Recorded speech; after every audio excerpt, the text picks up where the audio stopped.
हनुमान जी कौन हैं, जानिए इस कथा के माध्यम से।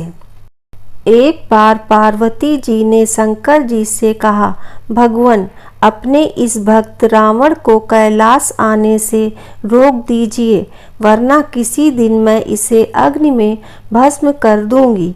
यह जब भी आता है मैं बहुत असहज हो जाती हूँ। यह बात मुझे बिल्कुल भी पसंद नहीं है। आप इसे समझा दीजिए, यह कैलाश में प्रवेश न करे। शिव जी जानते थे कि पार्वती सिर्फ उनके वरदान की मर्यादा रखने के लिए रावण को कुछ नहीं कहती है। वह चुपचाप उठकर बाहर आकर देखते हैं, रावण नंदी को परेशान कर रहा है। शिव जी को देखते ही वह हाथ जोड़कर प्रणाम करता है। प्रणाम महादेव। आओ दशानन, कैसे आना हुआ?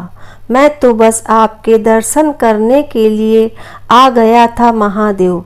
आखिर महादेव ने उसे समझाना शुरू किया, देखो रावण, तुम्हारा यहाँ आना पार्वती को बिल्कुल भी पसंद नहीं है, इसलिए तुम यहाँ मत आया करो।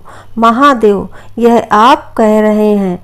आप ही ने तो मुझे किसी भी समय आपके दर्शन के लिए कैलाश पर्वत पर आने का वरदान दिया है, और अब आप ही अपने वरदान को वापस ले रहे हैं।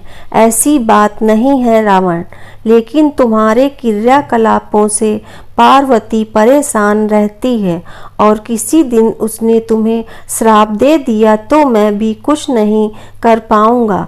इसलिए बेहतर यही है कि तुम यहाँ पर न आओ, फिर आपका वरदान तो मिथ्या हो गया। महादेव, मैं तुम्हें आज एक और वरदान देता हूँ। तुम जब भी मुझे याद करोगे मैं स्वयं ही तुम्हारे पास आ जाऊंगा, लेकिन तुम अब किसी भी परिस्थिति में कैलाश पर्वत पर मत आना। अब तुम यहाँ से जाओ। पार्वती तुमसे बहुत रुष्ट है। रावण चला जाता है। समय बदलता है।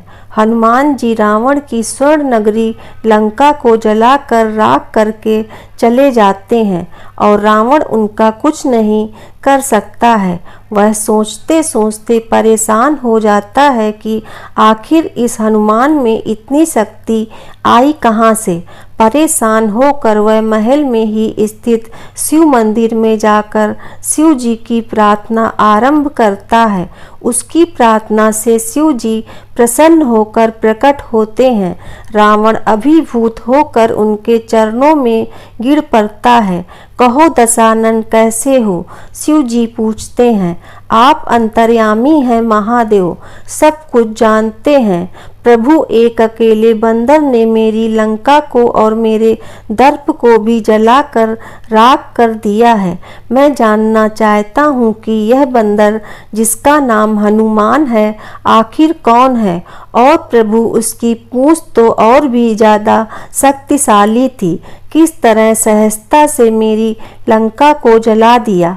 मुझे बताइए कि यह हनुमान कौन है? शिव जी मुस्कुराते हुए रावण की बात सुनते रहते हैं और फिर बताते हैं कि रावण, यह हनुमान और कोई नहीं, मेरा ही रुद्र अवतार है। विष्णु ने जब यह निश्चय किया कि वे पृथ्वी पर अवतार लेंगे और माता लक्ष्मी भी साथ में अवतरित होंगी, तो मेरी इच्छा हुई कि मैं भी उनकी लीलाओं मैंने अपना यह निश्चय पार्वती को बताया, तो वह हट कर बैठी कि मैं भी साथ ही रहूंगी। लेकिन यह समझ नहीं आया कि उसे इस लीला में किस तरह भागीदार बनाया जाए। तब सभी देवताओं ने मिलकर मुझे यह मार्ग बताया। आप तो बंदर बन जाइए और शक्ति स्वरूपा पार्वती देवी आपकी पूंछ के रूप में आपके साथ रहें, तभी आप दोनों साथ रह सकते हैं। और उसी अनुरूप मैंने हनुमान के रूप में जन्म लेकर राम जी की सेवा का व्रत रख लिया, और शक्ति रूपा पार्वती ने पूंछ के रूप में और उसी सेवा के फल स्वरूप तुम्हारी लंका का दहन किया। अब सुनो रावण, तुम्हारे उद्धार का समय आ गया है। अतः श्री राम के हाथों तुम्हारा उद्धार होगा। मेरा परामर्श है कि तुम युद्ध के लिए सबसे अंत में प्रस्तुत होना, जिससे कि तुम्हारा समस्त राक्षस परिवार भगवान श्री राम के हाथों से मोक्ष को प्राप्त करे और तुम सभी का उद्धार हो जाए।